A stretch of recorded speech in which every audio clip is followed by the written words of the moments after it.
So our next speaker is Keith. He's known in the community as lately as a really good singer. Yeah, so for tonight, his topic will be on Ruby Lambda. So let's give him a warm round of applause. I promise I won't start singing this time.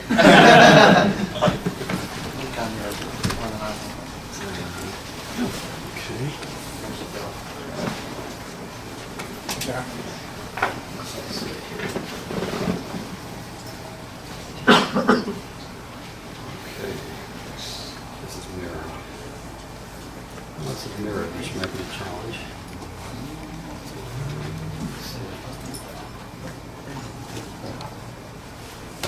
Does anyone help me out here? What can I do to get this in full screen? Ah, there we go. Okay. So, hello everybody. Hello. My name is Keith Bennett. I'm from America, but I spend most of my time in Chiang Mai, Thailand these days. And I'm here in the Philippines, number one, to attend RubyConf Philippines, and number two, to escape the very bad air pollution we have in Chiang Mai, because during the months of March and April, the farmers in the whole region burn the remnants of their crops for the next season. And the air becomes, some days, the worst air in the world in Chiang Mai. So I'm looking for a place with clean air, and this place is great. So when I first discovered Lambdas, I got really excited. There was a lot of great stuff that you can do with them. And I'm not an expert in functional programming. I'm not a functional programming geek or anything, but I've explored a bit and found these things to be useful to myself, and I wanted to share them with other people as well. A lambda is a free floating function. And by the way, stop me if anything's not clear. I know this is going to be really new to a lot of people, and I may not be as clear as I could be. So feel free to ask questions or stop me for clarification. A lambda is a free floating function that doesn't really belong to any class or anything. It's not associated with an object or a class. And here's a quote by Neil Ford, who's kind of a luminary in the field of software engineering. And it's not good to usually read slides, but I want to read this one and the next one because it's worth reading. Functions in a functional language are considered first class, meaning that functions can appear anywhere that any other language construct, such as variables, can appear.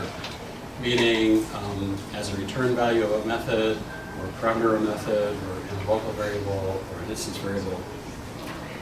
And by enabling functions as return values, you create the opportunity to build highly dynamic, adaptable systems.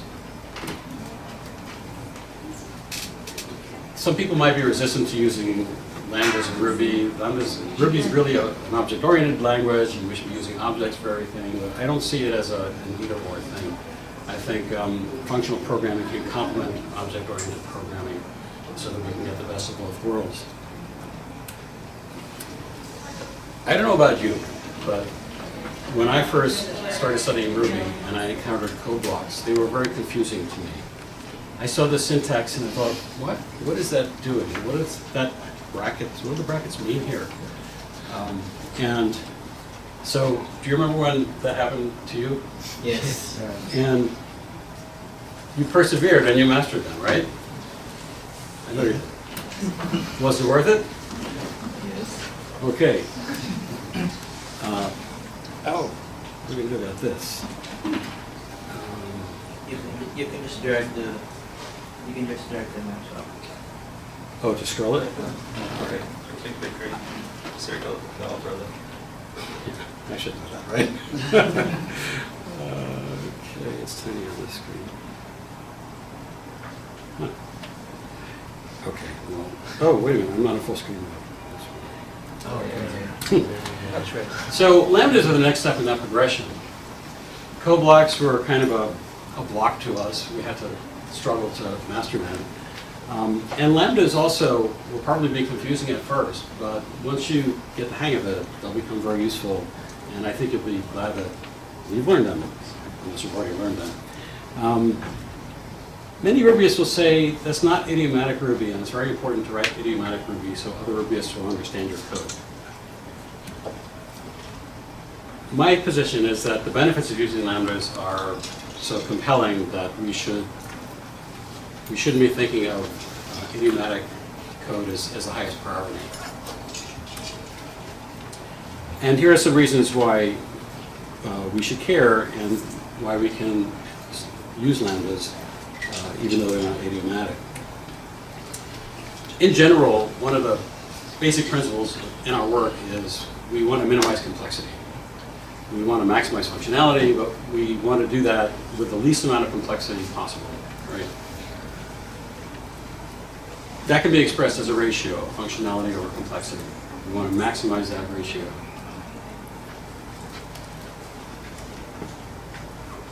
Let's talk about local variables, and I'm going to play devil's advocate here.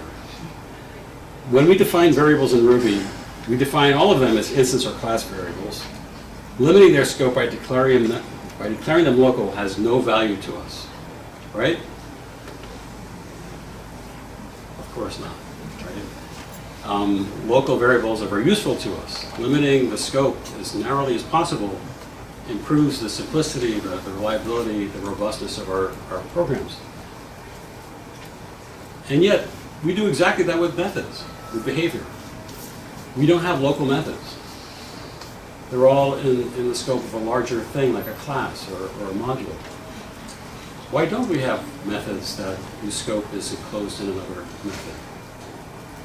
A long time ago, I did a little bit of work in Pascal, and it has nested functions. You can declare a function inside another function, and like any local variable, its scope will be limited to that function in which it lives. And since that time, I thought that's pretty cool, and I've missed it in other languages. Here we have I'm showing, my point here is just that there's a lot of instance methods in many of our classes. And because they're just a list of them, there's no hint as to any relationship among them. One way we can measure complexity is the number of possible paths of interaction. And it turns out the formula for that is n times the quantity n minus 1. So in a class with 5 instance methods, there are 20 possible calls from one to the other. That 20 is a pretty large number, given that the number of methods is only 5. What if 2 of those methods were only called by another method? If we could find a way to embed those 2 methods in the method that needs them, so that it was invisible to the other methods, we would very greatly improve the simplicity of the class. So the simplicity would be reduced by over 3 times, from 20 to 6, just by putting, can you see the pointer? Can't see either. Just by putting these 2 methods inside of M3, we improve the simplicity from 20 to 6. It turns out that we can use lambdas for this purpose. Lambdas can function as local methods. And so here's an example.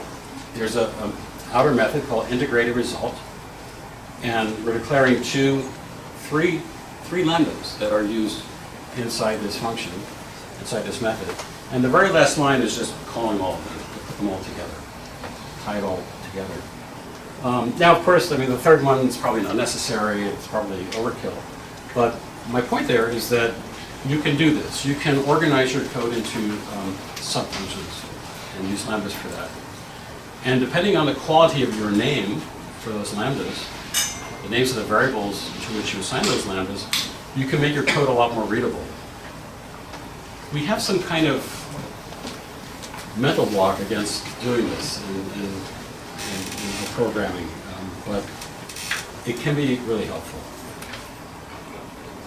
And by the way, do you notice anything interesting about the structure of that? Does it look like anything to you? JS. What's that? JS. JavaScript. Oh, no, I mean another construct in software development.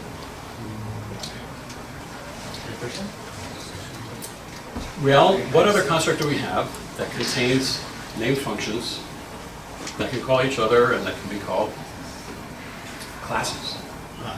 Right? If you look at that, it's very similar to a class. because we have methods. We're defining methods, giving them names, and calling them, right? And it turns out that if you, yeah, so that could have easily been converted, to this class. And do you notice how similar, I'm going to go back and forth between these two, how similar the syntax is, right? I found many times that when I'm writing a method, it gets more complex, and so I want to divide it up. I want to divide its functionality into named fragments. And so I start doing that with lambdas. And then after a certain point, often I'll say to myself, okay, it's time to make this a class. And when that happens, you've done all the work already. You know, all you need to do is a little bit of housekeeping, you know, put the defs in there, and it's just syntax. So some of these may live the way they are indefinitely, but others may grow into classes. And by starting out organizing the code into fragments, you've made the code more clearer and more organized and reduced the cost of refactoring to a more maintainable state.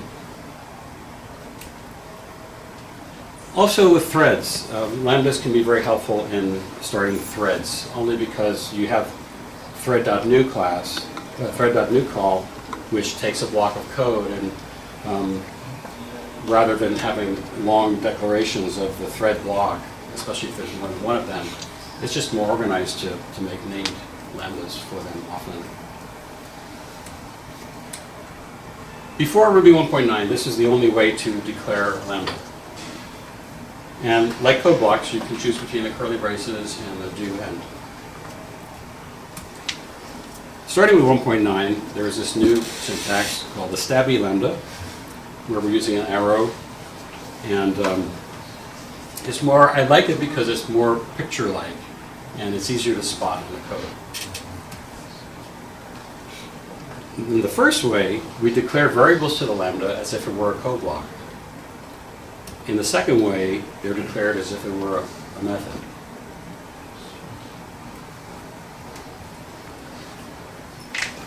Where you use code blocks in testing, like RSpec, you could also use lambdas, because it's just looking for something to run, to call.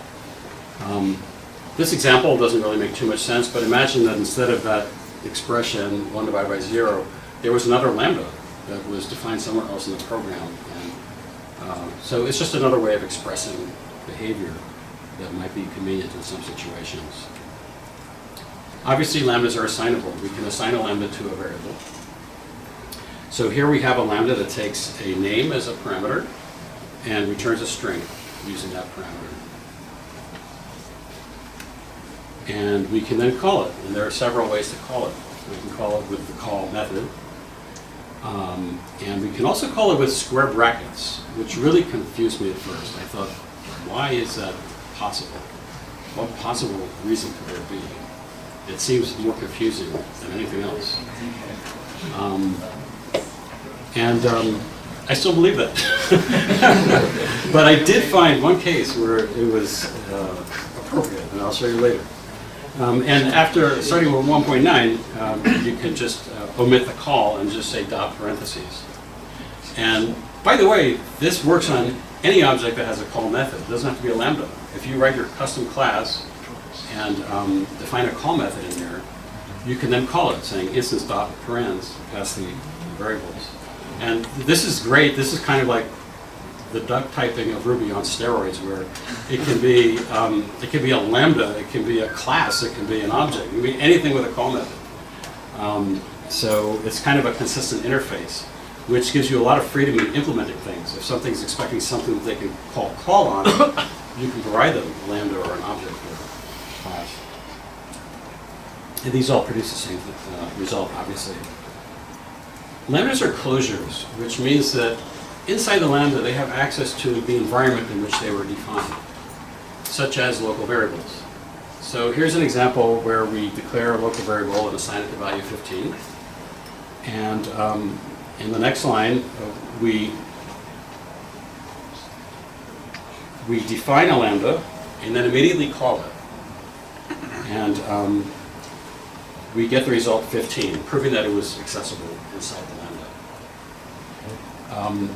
This seems like a great thing until you consider the possibility of sending that Lambda somewhere in the other part of the universe, in some other code. It can do weird things. And this is one of the risks, I think, of using Lambdas. I think you have to be really careful about this. So this is an example of overriding a local variable. We start with 15, the Lambda overwrites that value, and then outside of the Lambda, the value is changed. Make sense so far? Okay. Lambda bindings. I'm going to pass by this because it's more complicated and not that interesting. This is the way you can prevent that effect that we just discussed from happening. You can precede the variable name with a semicolon. Pointing to the screen, I'm sorry. We can precede the variable name with a semicolon, and then there will be a new copy of that variable inside the Lambda. And it will not modify the copy outside of the Lambda. This is the one case where I think it can make sense to use the square brackets to call a Lambda. Even here, it's kind of questionable because very few Rubyists are going to have any suspicion that calling the square brackets on something is anything other than a hash or an array. So it still might not be a great idea, but this is less of a bad idea, where you're having something that behaves like accessing a hash or accessing an array. So here's an example of a collection, which is an array of 3 elements, one of which is a string, the next one is a hash, and the third one is an array. And this is some code from the trick bag gem, which is a gem I wrote while I was working doing a lot of software testing, writing tools for testing and that kind of thing. And this accessor method here, where's my pointer? The accessor method will return a Lambda that will allow you to access the collection in a way where instead of having a pair of square brackets for every level of nesting, you can just separate the keys with periods. And so if you have, like, for example, a 4-level thing, rather than having those 4 sets of square brackets, you could just say, you know, key 1 dot key 2 dot, etc., and it would figure it out. And so the last 2 lines show how that's accessed. It's just an alternate way, which, you know, if you're forewarned about it, it can be very helpful. And that code is a open source gem, and it's on GitHub in case you want to look at it. The accessor is coming from your gem, Yes. and it's doing parsing of the Yes. arguments. Yes, it's So parsing the string. Parsing the dots and then Yeah. spreading them out and using. Okay. Yeah, splitting them by the dot, and then Does it splat them somehow? And Does it it what? Does it call with the splat? No, because it's not passing all of them to the same thing. It has to descend one level at a time. Okay. All right. Okay. Another thing is private methods. Private methods aren't really private because you can get to them by using send, right? But if you define something as a Lambda, there is no way that they can reach into that code.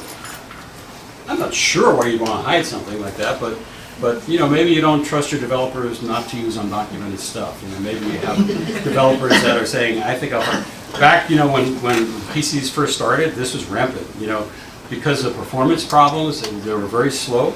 People would go into the operating system, they'd go into the machine code, they'd know physical memory addresses, and they'd deal with those physical memory addresses. And then, like, if the version of the operating system changed, everything broke.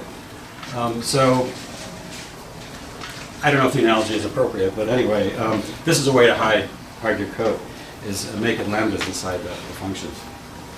And by the way, to anticipate objections in advance, some people have said, but then you can't test it, right?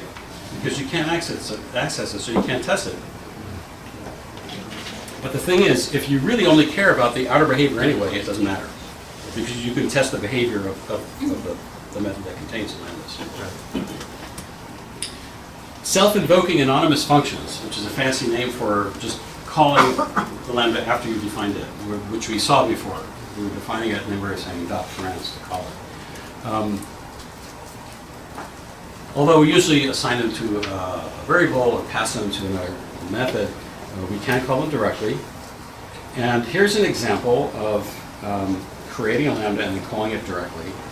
And it seems like, why would you do that? Why wouldn't you just put the 3 lines of code in there and avoid the first and the last line of code? Anybody have any thoughts about why someone might possibly want to do that?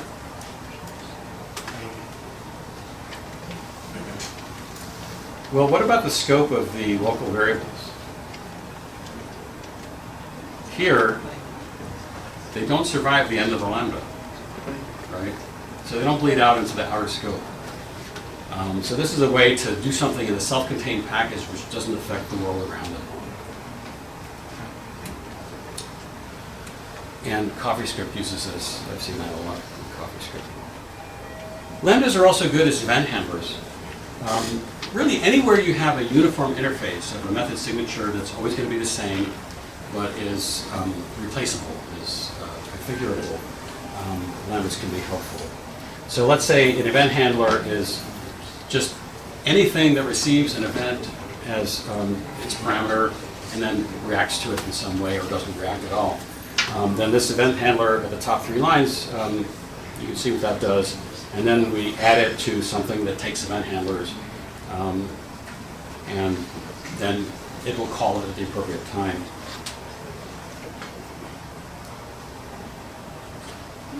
Usually when we talk about polymorphism in an object-oriented language, we talk about using class hierarchies for that, right?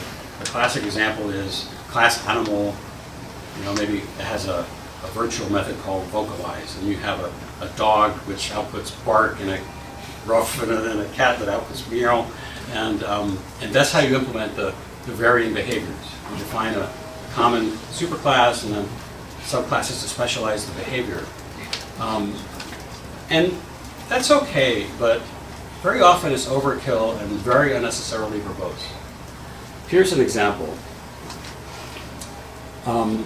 Given we're providing a filtering mechanism and want the filtering logic to be configurable or variable. In the object paradigm, we would use polymorphism, and it might look something like this. So let's say we want to have a configurable filter of numbers. And so here's an example of an even filter and an odd filter. We have 2 classes. Because this is Ruby, and Ruby uses duck type, and we don't have to define a superclass. They just have to have the same method name. Okay?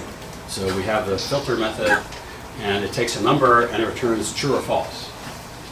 So the even class uses the even method, and the odd filter uses the odd method. And then we instantiate them, these lines here, and then we just exercise them to see what they're going to do. In any case, it's really the top 2 classes which are important here. This is how we implement configurable behavior using polymorphism in Ruby. And this is how we do it in Lambdas. So notice that, So there are 2 5-line classes here, and there are 2 1-line Lambdas here.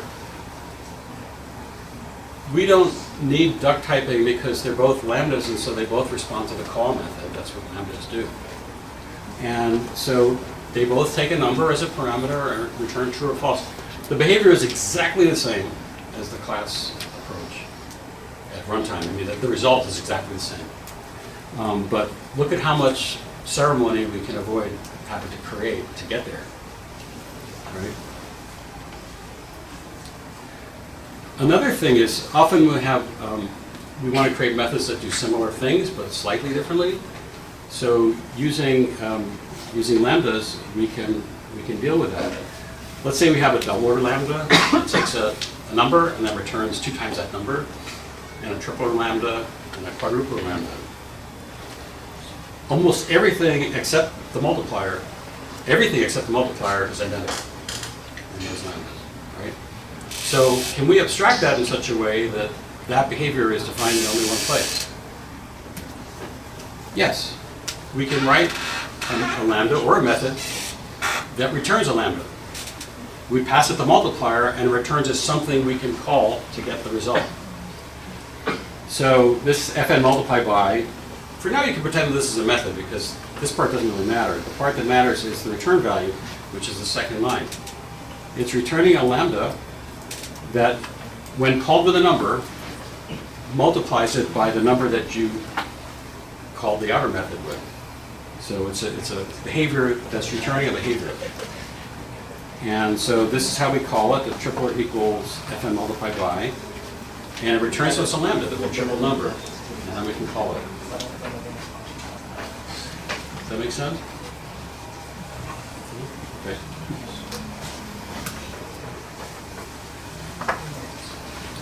This is the same thing, but using a method instead of a lambda as the outer thing. It doesn't matter. Oh, and by the way, that's called partial application, that concept. Currying is a little bit different. It's common in functional programming languages, and it will pre-fill the first argument in the parameter list for you and return something that can be called with that first argument pre-filled. So here we do it a little differently. We define a lambda that specifies all the arguments, and then we call curry with a number to return something that only needs the second argument to do. And so using this, we can build lambdas that return lambdas. And I will freely admit to you, I very rarely use this, but when it is helpful, it's very helpful. Predicates. Predicates are anything that returns a true or false value. And lambdas give us a lot of power as predicates. We saw them before. Is this number even? Is this number odd? Now here's an example of a method that takes a filter. This comes from a real world thing that I did. I was filtering network messages and the filter itself had to be configurable. So I thought, I want to be able to pass the filter into this method. And so I specified it as a lambda. So this is a filter parameter, and the default argument is itself a lambda that always returns true, no matter what the message is. Basically, that it will be unfiltered. Right? And so this is how it's implemented. We declare the messages variable with an empty array, and we iterate through all of the messages, and we add the message to the messages array if and only if whatever filter we've been passed returns true when we pass it the message. And then finally, at the very end, we return the array. All right?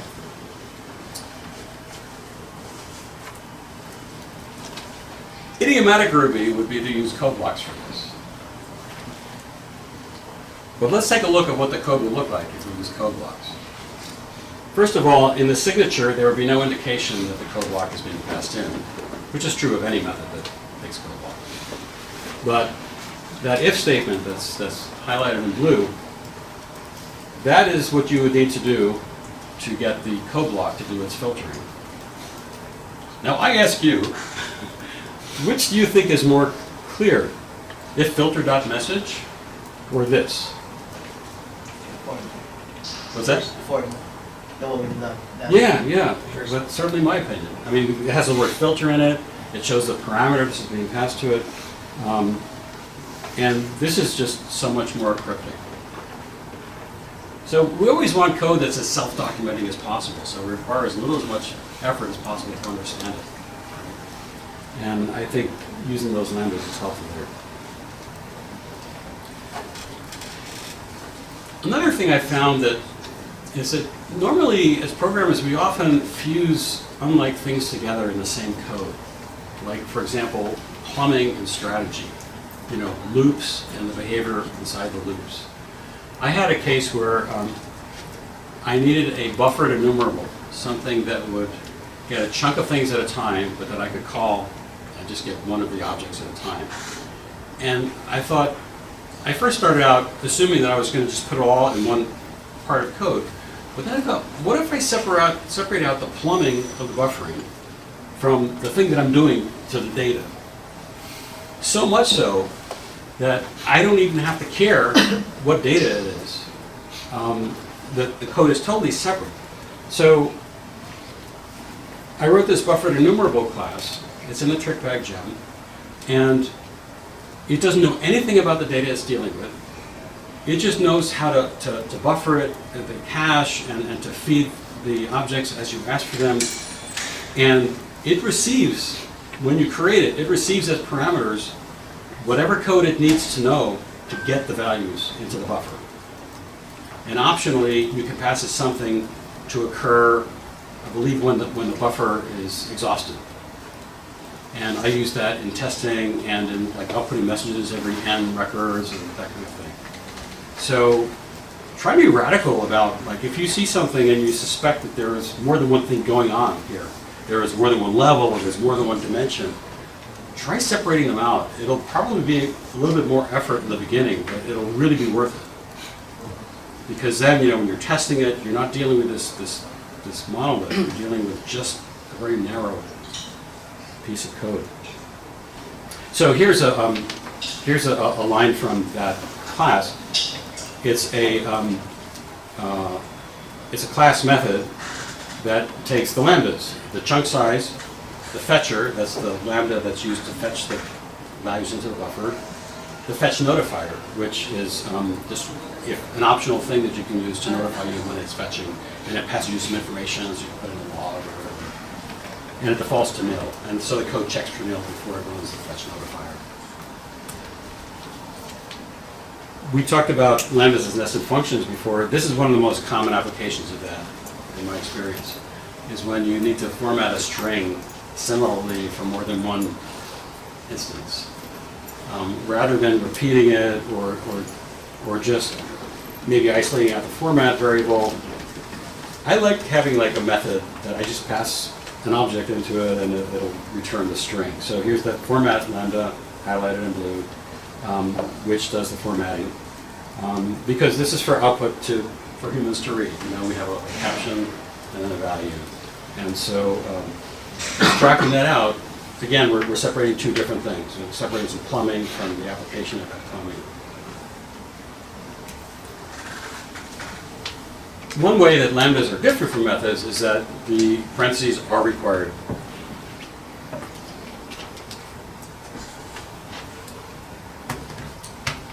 There are some cases I found where I was not able to use methods at all.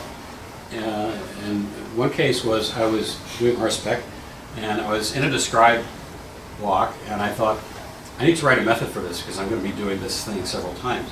So I started writing a method. It broke. It said, you can't put a method here.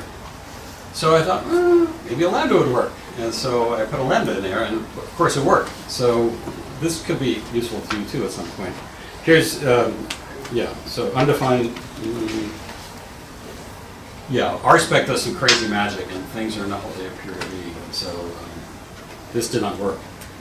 But this did. So this is the lambda, and this did work.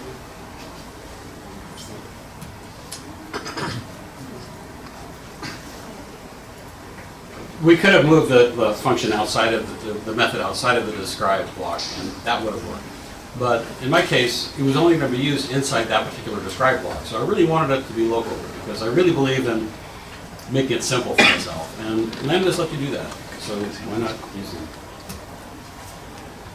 You can switch around between lambdas and code blocks. There's syntax that you can use to convert from one to the other.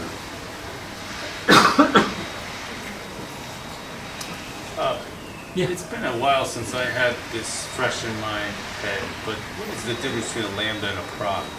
I'm getting to that. Oh, good. Thank you. That's exactly what I was going to talk about right now. Oh, yeah. One of the differences is the behavior of return. When you return from a lambda, you just return from the lambda. When you return from a code block, you return from the enclosing method that it lives in. or a proc, I believe, a non-lambda proc. And by the way, are you familiar with the whole proc and lambda?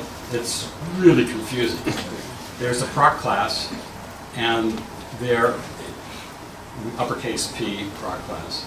And then there are lowercase p procs, which are uppercase P procs, which are not lambdas. And then there are lambdas. And on any given proc object, you can call is lambda to see which one it is. So they do differ, and once in a while that difference is important. So here we illustrate the behavior of the lambda, and here we have a self-invoking anonymous lambda function, and so we're creating a lambda. All it does is return, and then we're calling it, and at the bottom it shows the output. It does output that puts, meaning that it did not return from foo, it just returned from itself. Whereas in a proc, that'll be different. And by the way, that's how you can define a non-lambda uppercase proc, capitalized proc, is using the proc keyword. Argument checking is another difference. With code blocks, I don't know if you ever noticed, because maybe you never make mistakes, but with a code block, if you pass it the wrong number of arguments, it won't complain. But with a lambda, it will. So in a lambda, the argument list is the arguments that are provided are checked against the expected number, and in a non-lambda proc, they are not. So that's another difference.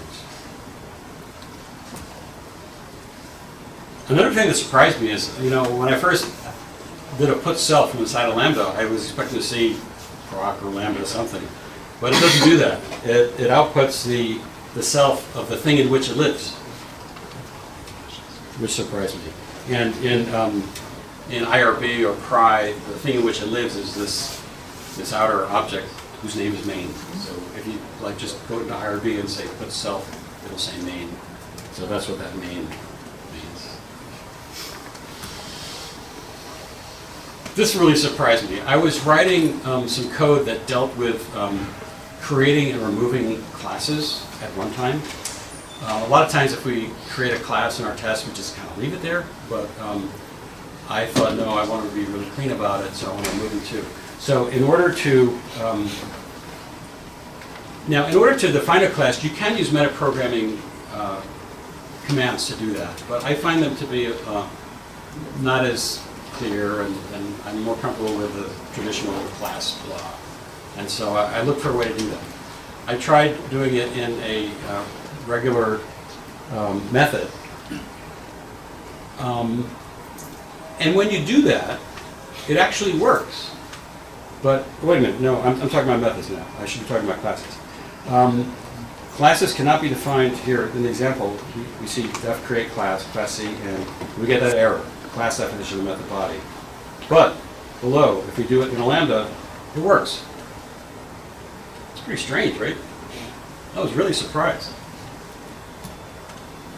Transform chains. When we talk about enumerables, almost always we're talking about collections of data with which we do things, right? Well, what if we kind of turned that 90 degrees and the enumerables were behavior instead of data? We could use inject to use behaviors as a chain of transforms that produce a value at the other end. And so here's an example of two data transformers, a tripler and a squarer. Third line, we just create an array of both of them. And then we're going to start with a number, any old number, let's say 4. And then we call inject on transformers. Inject will produce a value, and it'll iterate and then produce an accumulated type value.